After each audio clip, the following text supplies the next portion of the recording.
Let's start out by saying I have no issues with Scott Martin. I like Scott Martin. Nothing against Scott Martin. I actually think he's really good for fishing, the sport. I think he's good for Bassmaster. I think he's good for whatever league he fishes from a fan growing the sport standpoint. And I appreciate his videos of explaining the situation. But I do have questions on why was he talking to this guy in the first place?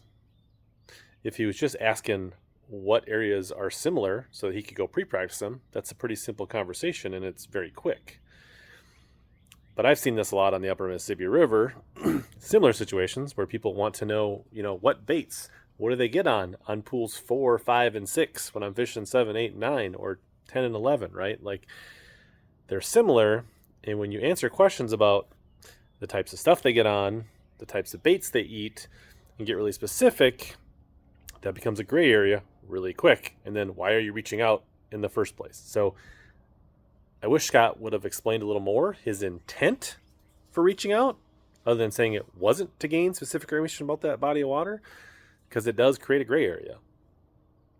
It'll be interesting to see where Scott goes. Will NPFL take him? Will MLF take him? Is there some shade related to this now? And do the other organizations welcome with open arms? I'm really interested to see how this plays out.